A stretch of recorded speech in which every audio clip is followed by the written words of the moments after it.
Kita akan belajar tentang satu hal yang sangat sederhana, tetapi itu mutlak, bukan cuma penting. Kalau saya tanya begini, hidup itu berat atau ringan? Jawabannya saya tahu, semua pasti berat. Betul? Salah. Hidup itu ringan. Loh kok diam? Nah, amennya nyicil, amin, amin, amin. Saya ulangi, hidup itu ringan. Sungguh? Hidup itu enak. Hidup itu menyenangkan. Asal ikuti semua manual kehidupan. Saudara membeli barang apa saja, apalagi yang mahal-mahal, pasti ada buku petunjuk peraturan menggunakan, betul atau tidak. Nah, ketika barang-barang itu kita beli atau diberi dan kita tidak pakai sesuai aturannya, barang itu jadi apa? Bukan cuma rusak, kita yang repot. Dikit-dikit ke tukang servis. Nah, ini yang menyebabkan hidup itu berat. Mari kita buka 3 ayat dulu. Yohanes pasal 3 ayat 1 sampai 3.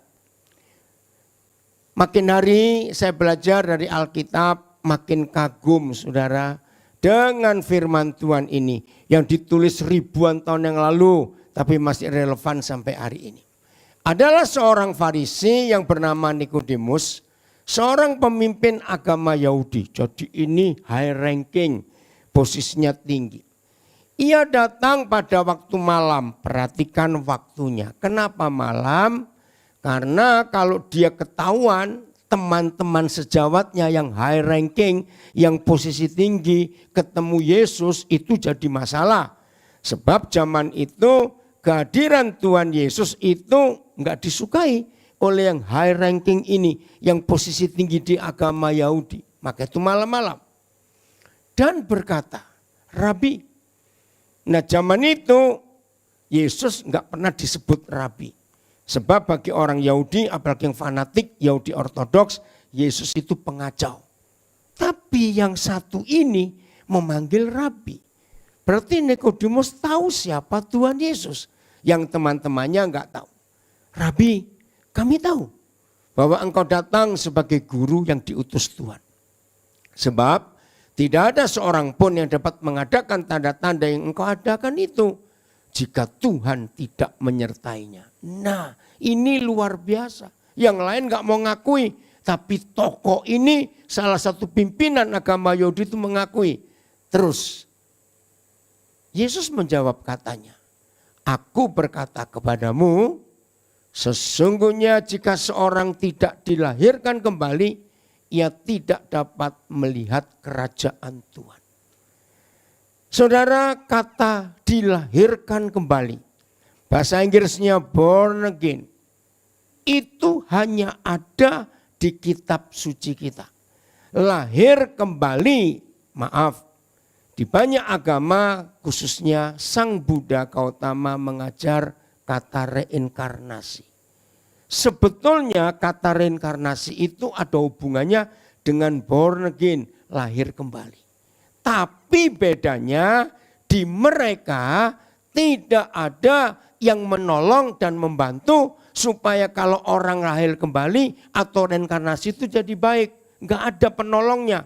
Itu sebabnya mereka mengajar kewajibanmu untuk melakukan yang baik dan yang benar. Nah ini masalah. Ayo jujur jawab. Sebaik-baiknya orang baik, tetap enggak baik enggak orang itu? Lu ditanya kok diam saja. Kok tertawa kenapa? Lu ini serius betul tidak? Sebaik-baiknya orang baik, menurut orang baik yang lain, orang yang baik itu tetap enggak baik. Jawablah, sombong kali.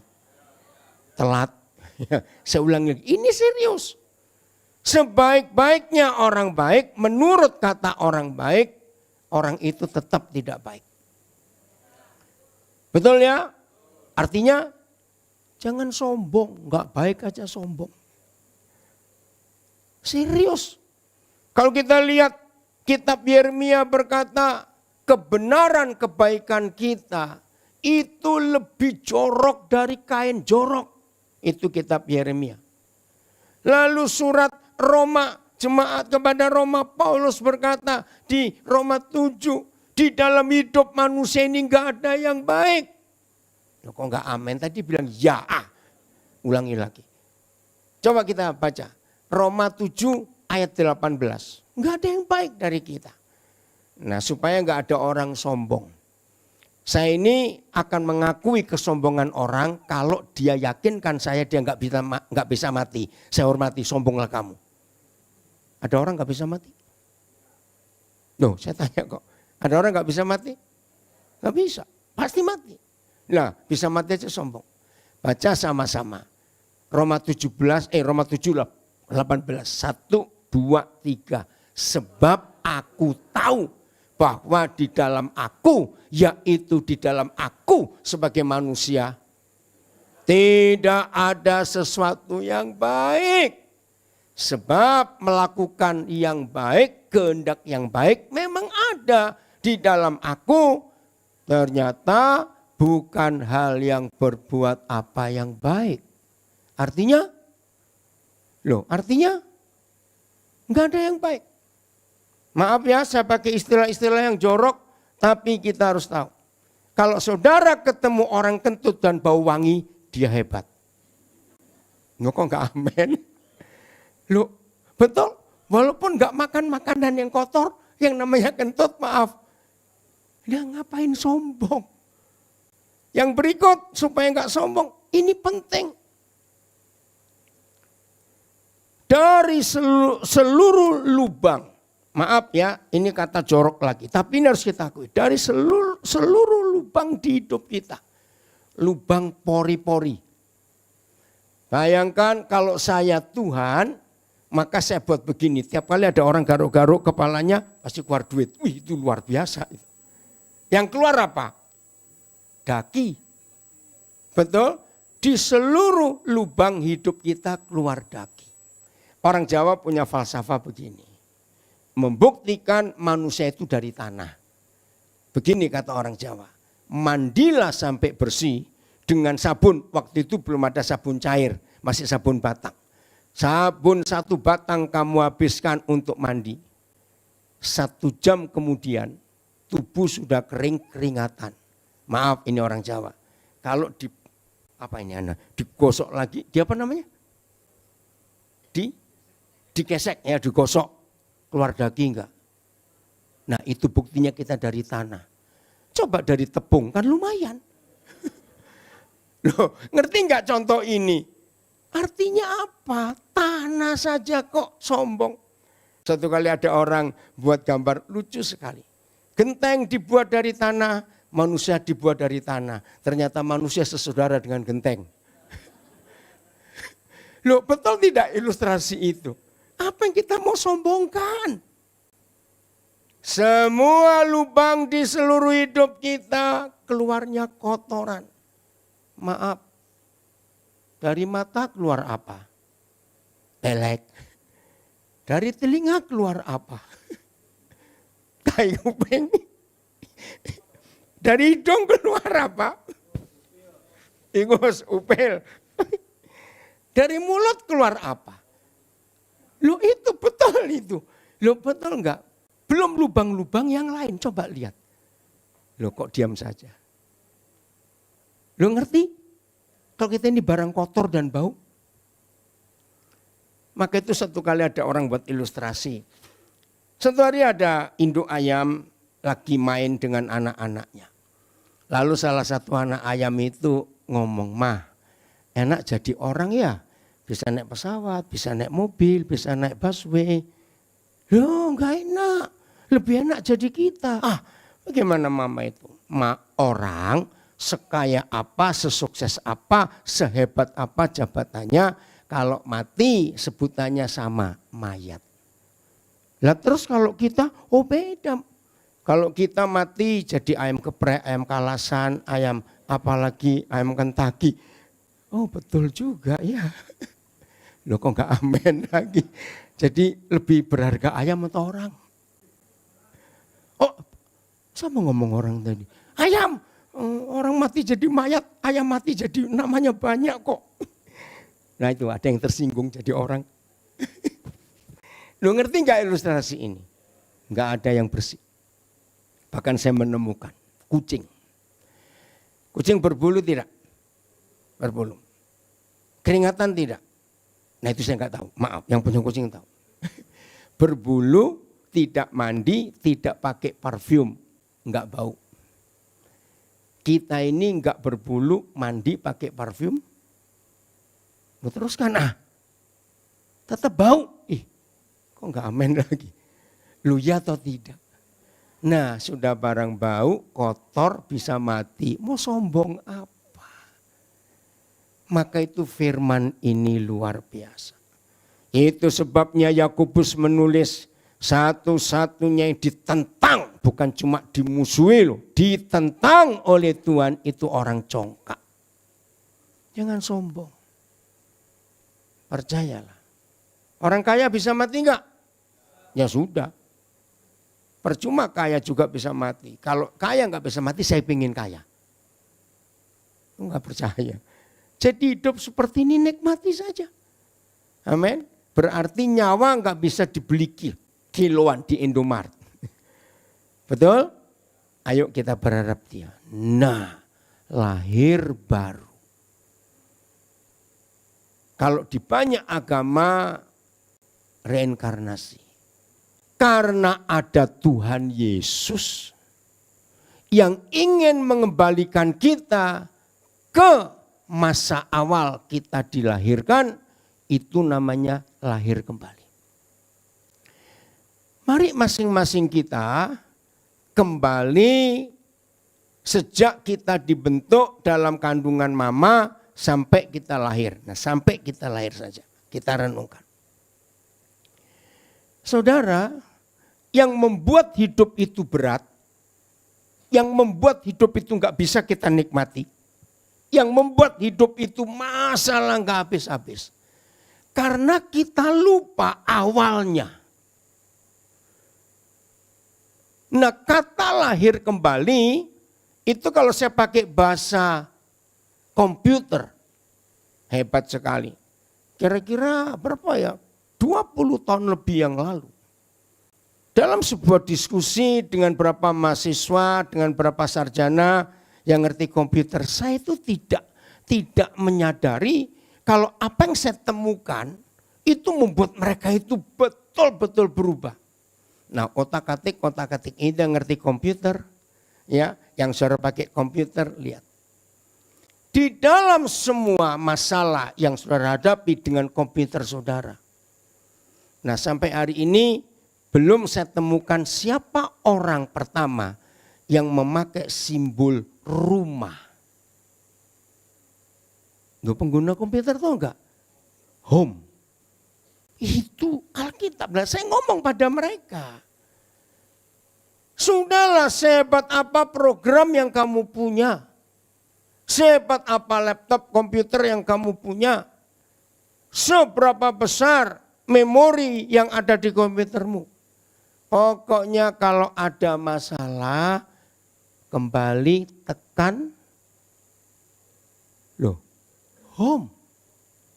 Pulang ke rumah. Loh, kok enggak amin? Ini filosofi hidup. Saudara yang belajar psikologi pasti akan tahu. Orang yang paling celaka dalam hidup bukan orang miskin, bukan orang kaya, bukan orang gak sekolah.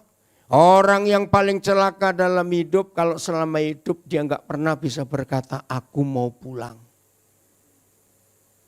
Renungkan. Maka itu the greatest love story.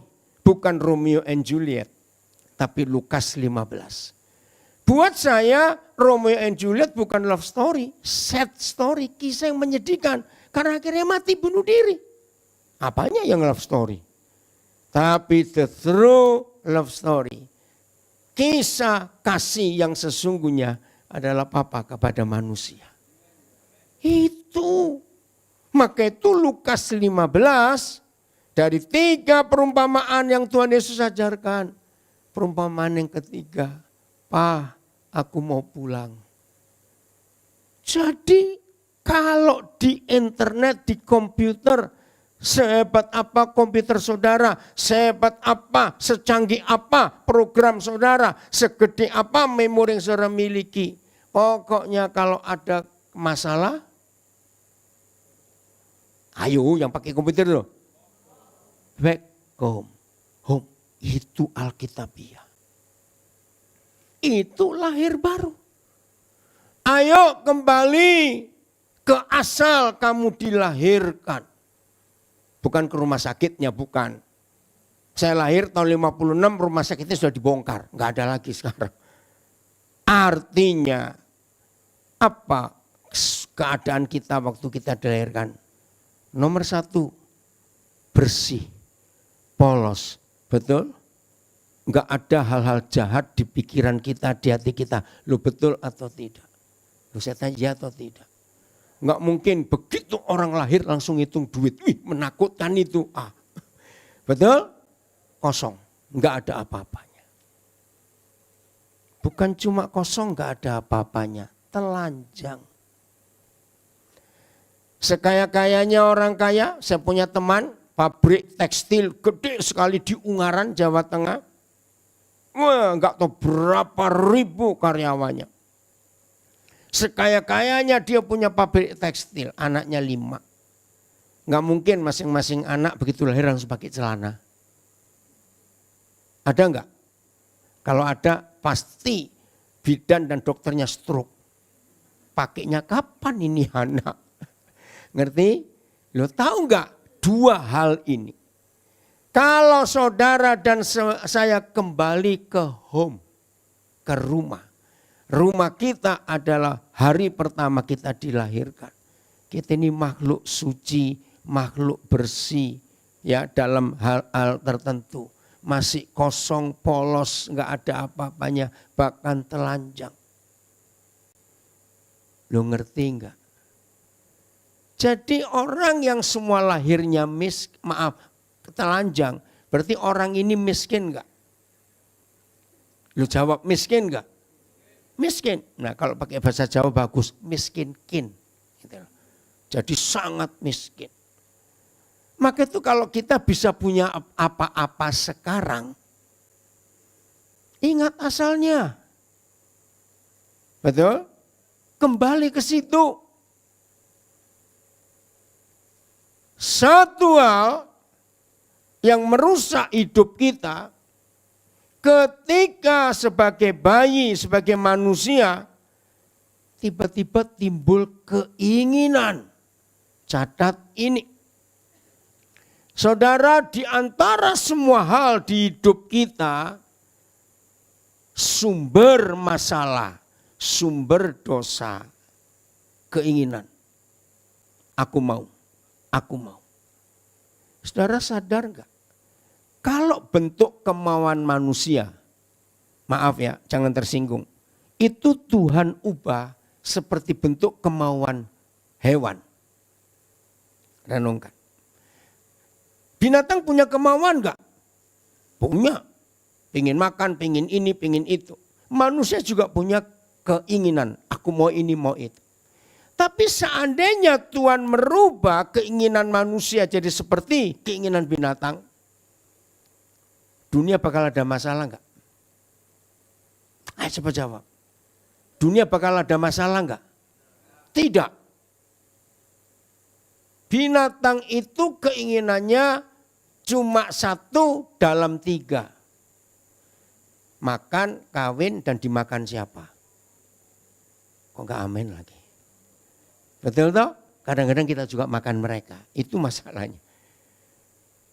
Pernah sadar? Maaf ini suami-suami, ini ada istri saya boleh tanya. Suami, sampai berapa hari kita tahan dan bisa makan makanan masakan istri kita yang sama? Maksimal berapa hari? Ngaku. Ayo suami-suami saya tanya ini. Apa? Berapa hari? Setahun. Hei, siapa itu ya? Hai, setahun. Lu percaya enggak? Jangan lagi setahun, hari kelima sudah perang, betul itu. Loh, betul. Loh, saya tanya, oh ini para suami kok enggak mau jawab. Maksimal kita mampu makanan masakan istri yang sama untuk berapa hari? Kamu belum menikah, jangan tertawa. Itu anak saya belum menikah, kok tertawa lagi. Ayo para suami jujur jawab. Seminggu. Wah, itu mujizat itu. Betul? Jawablah saudara, tolong saya. Ya, saya tanya Koyanto aja, kira-kira mampu berapa hari makanan masakan istri kita yang sama? Ayo, saya mampu hari ketiga. Istri saya baik sekali, nggak mungkin dari keempat dibiarin sama. Ngerti? Nah begini ya suami istri-istri, kalau suamimu ribut aja, mintanya masakan yang baru tiap hari, nggak usah bertengkar. Hari ini bilang, besok kamu yang belanja dan masak sendiri. Setuju para istri? Woi dengar tuh, setuju kata para istri. Kenapa saya cerita ini? Bayangkan kalau menu makan hewan kayak kita. Ngerti nggak maksud saya tanya kok. Yang repot siapa? Yang repot siapa? Ya kita dong. Apalagi yang punya hewan peliharaan itu. Tiap hari ganti makan. Hewan itu dari sejak bisa makan sampai dia mati, menu makan nggak pernah berubah. Betul? Nah ini yang saya katakan, seandainya keinginan manusia Tuhan ganti seperti keinginan hewan. Dunia ini nggak bakal ada masalah. Hewan doyan duit nggak? Nah itu masalahnya. Kita ini doyan. Betul? Hewan, coba jawab pertanyaan ini. Antara kita dengan mereka, siapa yang lebih suka berbagi? Susah bener. Oke, kalau nggak ngerti, gini. Antara kita dengan mereka siapa lebih pelit? Nah ini mesti lebih ngerti ini. Nah ngerti toh kalau tanya lebih pelit, tadi suka berbagi susah bener. Jawab, siapa? Antara kita dengan mereka siapa yang lebih suka berbagi? Ini luar biasa loh. Mereka itu kalau dapat makanan yang cocok dan enak, lalu ada lebih. Diapain cepat? Apa?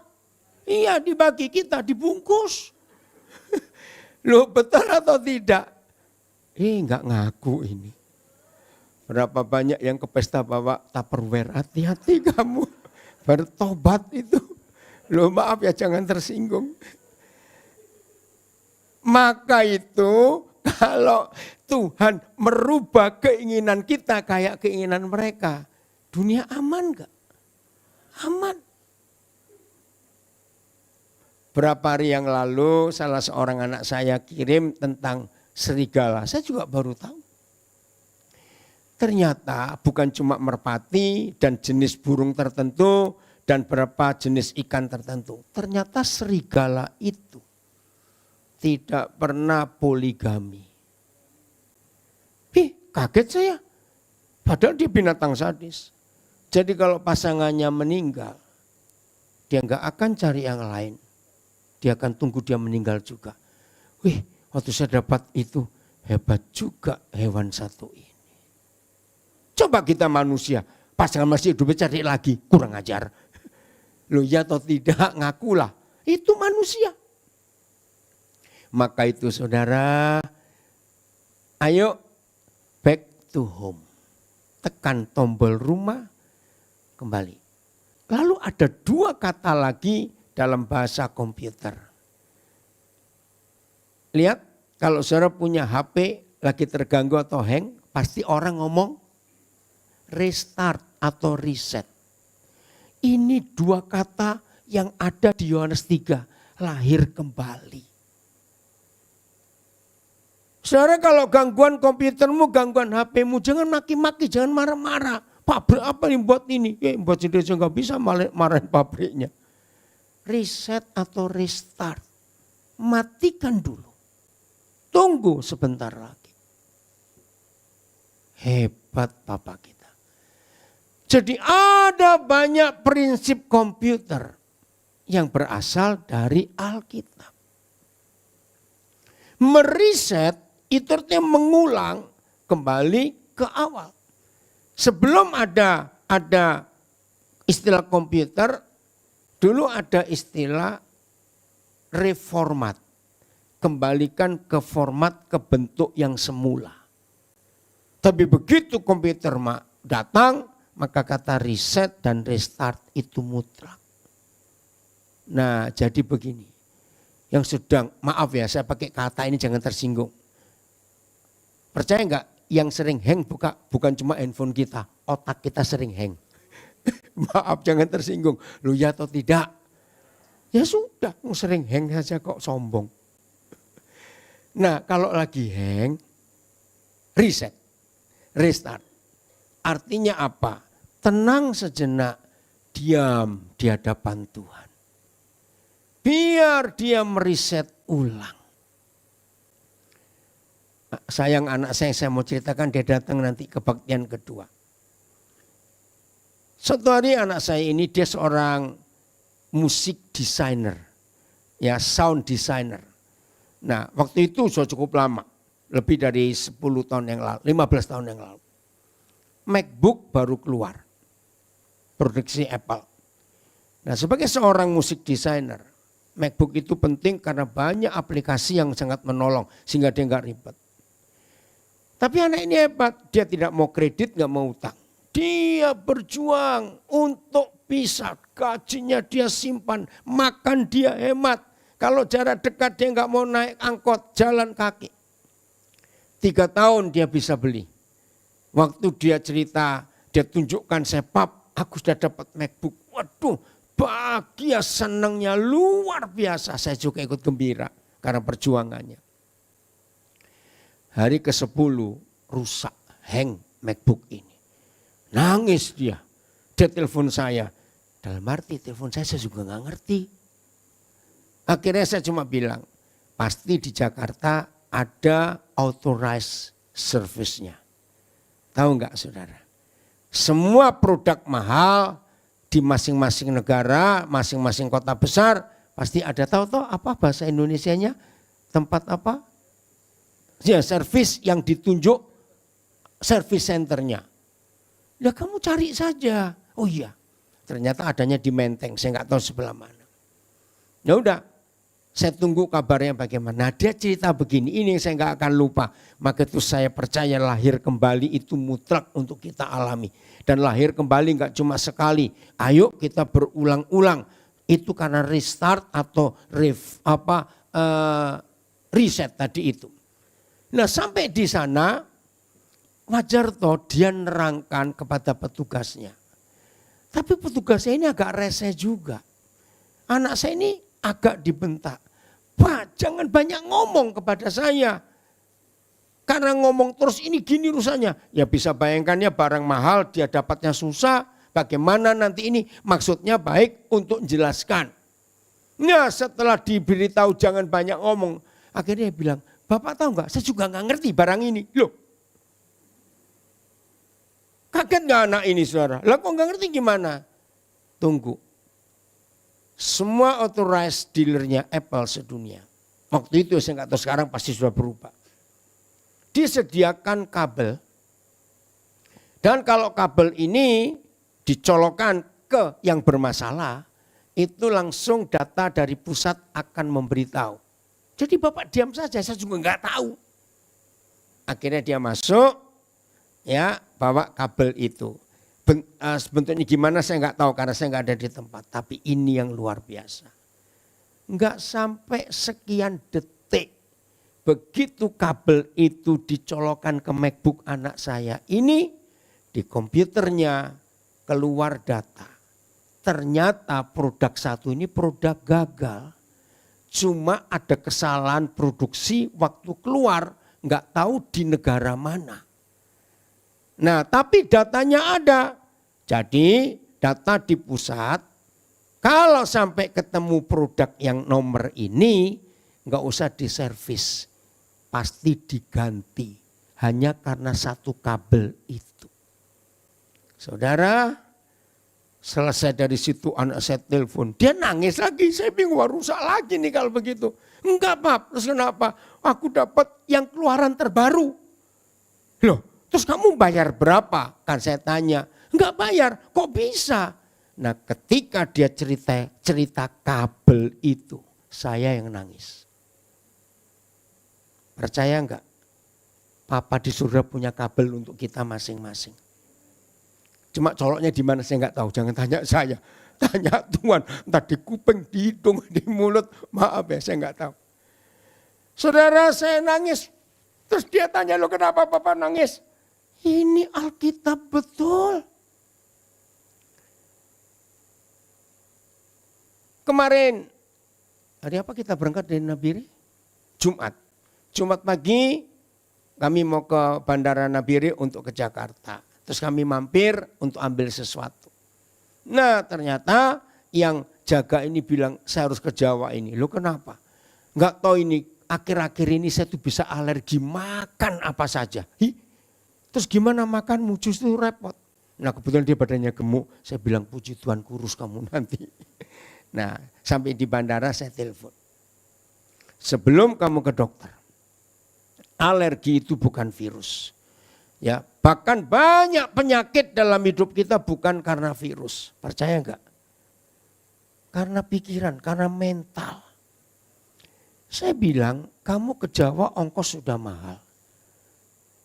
Terus saya bilang, maaf ya kalau ada dokter di sini saya minta maaf, tapi saya harus ngomong. Ngeri loh saudara. Saya enggak tahu kapan dan siapa bisa menghentikan kejahatan perusahaan farmasi ini. Maaf. Di Indonesia ini enggak ada yang bisa menolong. Betul? Dokter-dokter itu digaji oleh perusahaan farmasi. Harus menjalankan obat produk ini. Maka itu banyak orang sakit, obatnya macam-macam, padahal enggak penting. Loh, pernah ngalami seperti itu? Ini karena ulahnya perusahaan farmasi. Dan dokter-dokter itu yang bisa menjalankan, membuat laku produknya sampai sekian, bonusnya jalan-jalan ke luar negeri loh. Maaf, tolong bertobat ya para dokter yang seperti itu. Setuju nggak saya ngomong ini? Ngeri. Nah saya bilang, kalau kamu sudah ke Jawa ongkosnya mahal, ke dokter maaf. Kalau kamu ketemu dokter yang kenal masih baik. Tapi kadang-kadang ada dokter yang kita kenal pun jahat juga. Demi dapat bonus ke luar negeri itu. Maka itu, aduh saya ngomong salah enggak ini? Ya ngomong aja lah. Jangan ke dokter dulu, cari kabel surga itu. Nanti Papa akan memberitahu penyebabnya itu di mentalmu, di psikismu, betul tidak? Maka itu maaf, orang yang tidak meriset hidupnya, orang yang tidak merestart hidupnya, dia itu jadi membernya setan. Kata jelek, tapi saya tanya. Saudara tahu kalau jadi member sesuatu pasti dapat apa? Bonus, betul. Bukan cuma itu. Kalau ada produk baru ditawarkan. Nah saudara yang jadi membernya setan, karena pikiranmu, perasaanmu, keinginanmu, perhatikan 3 hal ini. Pikiran, perasaan, keinginan. Ini 3 area yang paling disukai setan. Katakan amin. Kenapa setan suka 3 area di hidup kita? Karena orang yang pikirannya, perasaannya, kemauannya itu bisa dimanipulasi oleh setan. Itu tujuan setan. Orang itu pasti hancur hidupnya. Mulai dari hidup suami istri. Maaf. Tolong jawab pertanyaan saya. Suami cemburu pada istri, istri cemburu pada suami, itu wajar. Tapi saya tanya, tolong jawab. Cemburuan kita pada pasangan kita secara fakta, bukti benarnya itu besar atau kecil? Jawab dong. Kecil. Bahkan enggak ada. Loh tapi kenapa ada pencemburu? Nah, Pikiranmu dimanipulasi. Perasaanmu diganggu. Jawab betul atau tidak. Karena orang ini membernya setan. Jadi kalau saudara jadi member sesuatu, enggak cuma bonus. Kalau bonus kita bisa nolak. Tapi tiap kali punya produk baru pasti ditawarkan. Lo jawab iya atau tidak? Pasti ditawari. Nah saya menemukan orang-orang stres akhir-akhir ini. Yaitu tadi enggak ada sebetulnya. Cuma diada-adakan di otaknya. Maka itu hati-hati yang berkata jangan-jangan kira-kira kalau iya. Enggak bisa tidur saudara. Muter terus di pikiran ini. Ayo hari ini kita riset otak kita. Yang hang tadi dulu. Oh enggak amin. Setan kalau memberi hal yang salah di otak seseorang. Dengarkan kalimat ini. Setan kalau memberi hal yang salah di otak seseorang. Orang itu benar pun tetap salah bagi dia.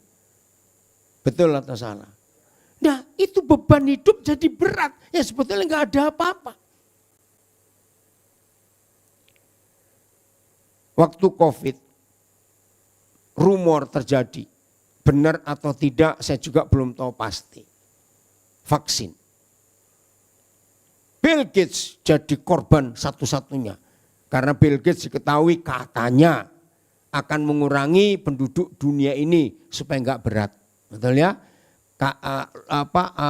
Wajarnya penduduk dunia itu nggak sampai 7 miliar tapi 8 miliar kurang. Wih mau dihabisin separuh. Kalau ya jahat betul dia. Maka itu dikasih vaksin. Saya cerita kepada banyak orang. Dunia ini nggak pernah tambah berat. Mau berapa miliar lagi jumlah manusia. Wah kaget mereka yang saya ajak ngomong begitu. Nah saya dapat ini bukan karena baca buku. Karena baca Alkitab. Alkitab itu menjelaskan. Ayo saya buktikan. Maka itu yang merasa hidup tambah berat. Itu saudara yang buat sendiri. Hidup itu enggak tambah berat. Misalnya di dunia 8 miliar isinya semua orang 100 kilo lebih. Kalau iya. Percayalah enggak tambah berat. Penduduk tambah banyak, berarti mobil tambah banyak, kereta api tambah banyak, pesawat terbang tambah banyak, rumah-rumah, bangunan, wah besi betonnya, wah kapurnya, macam-macam. Saya punya bukti dari Alkitab. Dunia enggak pernah bertambah berat, mau berapapun jumlah orangnya. Aminkan dulu, saya jelaskan nanti. Dengar ya. Tubuh manusia, tubuh hewan dibuat dari apa? Cepetan. Loh, saya tanya kok susah jawab. Tubuh manusia dan tubuh hewan dibuat dari, nah gitu loh jawab. Tanahnya sudah ada dari dulu enggak? Betul? Jadi kalau manusia tambah banyak, bumi tambah berat enggak? Loh kok diam saja, cepat. Tidak, dari tanah sudah ada di situ. Besi, logam, semuanya dari mana? Ayo, dari mana? Iya dari bumi, berarti sudah ada belum dari dulu? Cuma dipindahkan tempatnya aja. Loh, masuk akal gak sih? Saya ngomong, ini wajah saudara wajah bingung terus ini. Loh iya atau tidak? Cepat jawab. Ini loh, saya ini kalau ibadah pertama agak cepat-cepat karena sebentar aja waktunya ini. Yakin bumi gak tambah berat? Kok bisa? Loh, sudah ada sejak dulu dari dalam tanah. Semua, jadi enggak tambah berat. Saudara, saya yakinkan hidup ini enggak pernah berat. Yang buat berat itu otakmu yang hang itu. Jangan tersinggung. Loh betul atau tidak? Otak hang ini hidup jadi berat. Ayo di restart, reset lagi. Lewat firman Tuhan. Saya tanya, jangan tersinggung. Dunia medis membuktikan lewat psikologi. Orang yang kebanyakan mikir itu jadi stres. Orang stres itu pasti penyakitnya macam-macam timbul. Betul? Nah saya tanya, jangan tersinggung. Antara kita dengan hewan siapa lebih pintar? Sombong kulu. Hewan itu lebih pintar. Saya buktikan. Saya itu dari kecil punya ide gini, saya nggak tahu. Kalau lihat burung terbang, pagi-pagi keluar dari sarangnya di pohon, sore balik. Pernah nggak tahu ternyata nggak ada burung yang kesasar, terbang pulang, salah gitu. Loh serius nggak ada. Loh itu betul. Terus saya tanya dulu loh, belum ada GPS. Kan pohon itu sama semua hijau. Loh betul enggak? Kalau mereka terbang itu kan enggak tahu berapa kilometer. Loh kok bisa balik? Ayo ngaku, berapa kali kita pakai GPS kesasar juga? Loh jawab Pak, cepat. Betul? Sudah. Gitu kita maki-maki GPS goblok kamu. Loh yang bodoh siapa? Kok GPS? Loh ya atau tidak, cepat jawab. Siapa lebih pintar? Puji Tuhan, orang jujur diberkati Tuhan. Yang sombong tadi bertobat. Betul. Yang kedua, buat sarang burung itu mudah atau susah? Susah. Mau coba nanti siang pulang dari gereja, ikat tanganmu ke belakang, pakai mulutmu cari rumput kering buat sarang burung. Ini hebatnya burung. Dengar, saya belajar dari mereka karena Tuhan Yesus berkata, lihatlah burung-burung di udara. Selama saudara hidup, jarang atau sering lihat sarang burung jatuh.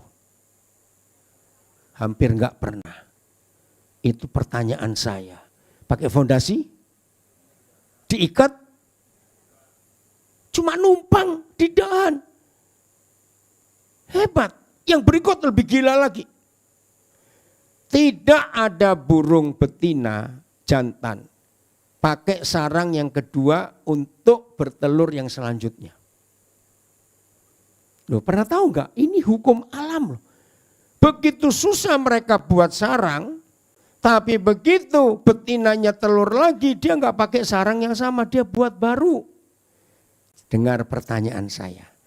Sekaya-kayanya konglomerat mau menikah bangun rumah, terus anak lahir, anak sudah besar, punya anak kedua, rumah dibongkar buat lagi. Loh saya tanya kok cepat jawab. Siapa lebih kaya? Nah jangan sombong lu. Enggak ada manusia buang rumah setelah anaknya gede, punya anak kedua bangun rumah lagi. Lu ya atau tidak sekaya-kaya konglomerat. Wih banyak hal saya belajar dari binatang. Sapi, kita makan dagingnya, kita ambil kulitnya jadi jaket.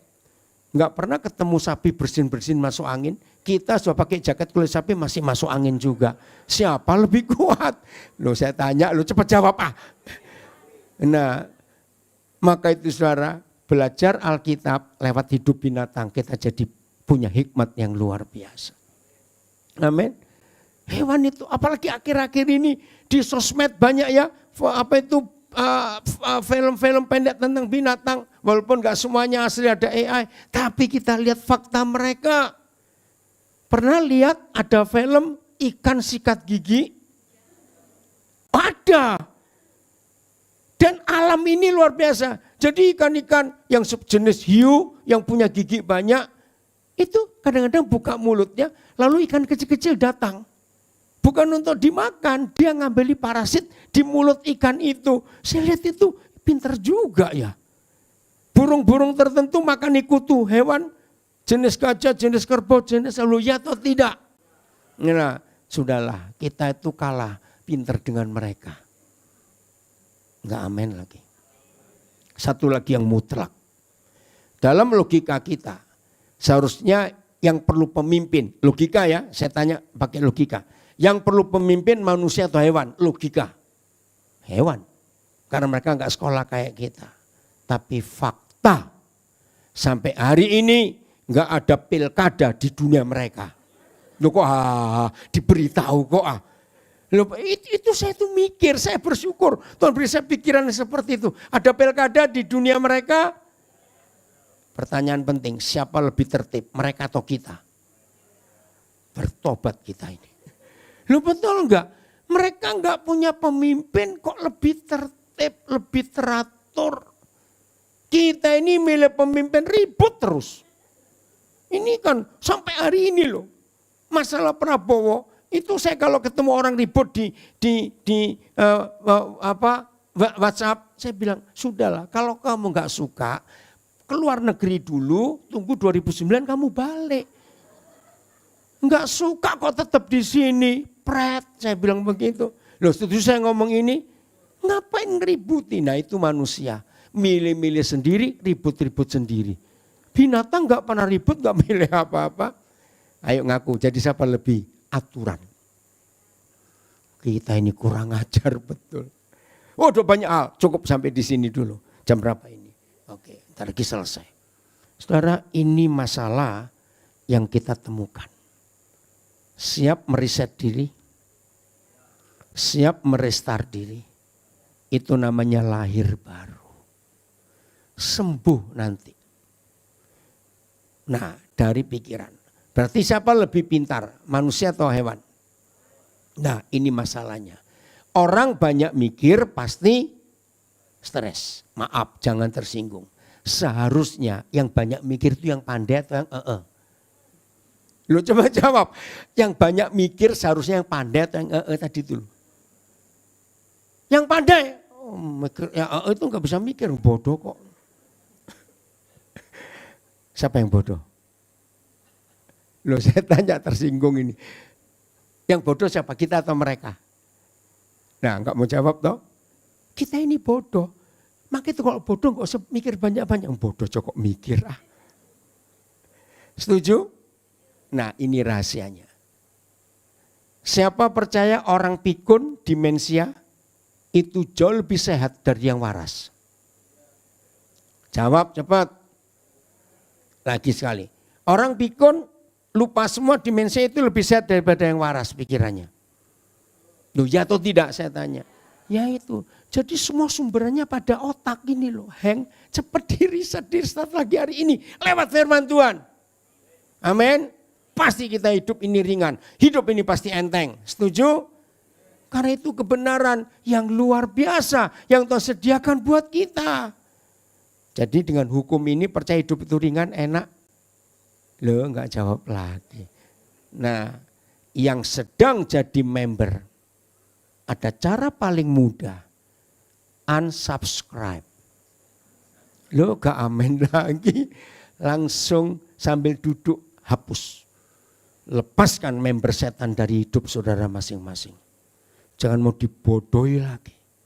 Dengan diganggu cara berpikir, gak bisa tidur, jangan-jangan iya kalau iya. Wih jahat saudara. Maka itu penyakit tertinggi akhir zaman ini, setan berfirman kepada orang. Dan di situ bisa timbul pembunuhan dan bunuh diri. Ngeri sekali. Mau meriset? Mau merubah? Pakai firman. Kembali ke perut Yesus, ke perut Roh Kudus, lahir baru. Maka kita akan jadi manusia baru setiap saat. Amin. Ayat terakhir, Kolose 3 ayat 10. Kolose 3 ayat yang ke-10. Dan telah apa? Loh baca dong. Dan telah mengenakan manusia baru. Stop dulu. Yang namanya manusia senang yang baru enggak? Nah ini bedanya, binatang enggak suka yang baru. Karena dia sudah diprogram seperti itu. Tapi manusia itu suka yang baru. Ini kalau saya berdiri di sini ada berapa wajah yang kayak kurang tidur semalam. Wajahnya sendu sekali, bukan senang duit ya. Itu enggak tahu gimana, lihat wajahnya enggak enak. Ayo sukacita lah. Enggak, amin. Dunia masih bulat, belum benjol, enggak apa-apa. Nah, itu istilah saya. Selama bumi masih bulat, nikmati. Amin. Kalau sudah benjol kita mulai takut. Ih ada apa ini. Amin. Bumi masih bulat. Bumi masih berputar pada porosnya, enggak usah takut. Apa-apa masih bertanggung jawab. Maka itu, saudara dan saya yang telah mengenakan manusia baru. Kata baru tahu? Reset, restart. Dibarui semuanya. Setelah hang matikan, restart. Wah jadi baru lagi. Dan ini hebatnya. Yang baca. Yang terus menerus diperbarui. Ini luar biasa. Percayalah di dunia ini nggak ada pabrik sehebat apa, produksinya nggak pernah lama, makin baru. Ada nggak? Loh kenapa nggak ada pabrik buat itu? Ada dua alasan. Yang pertama, nggak bisa manusia buat barang baru terus. Yang kedua, kalau bisa pabriknya tutup, kita nggak belanja lagi, loh ya atau tidak? Jadi hanya papa yang produknya selalu baru dan terus menerus diperbarui. Ini restart, ini reset. Maka hidup yang seperti ini akan menikmati sukacita bahagia. Enggak amin lagi. Ayo, berapa banyak saya ketemu orang tadi itu. Lebih percaya Google daripada dokter.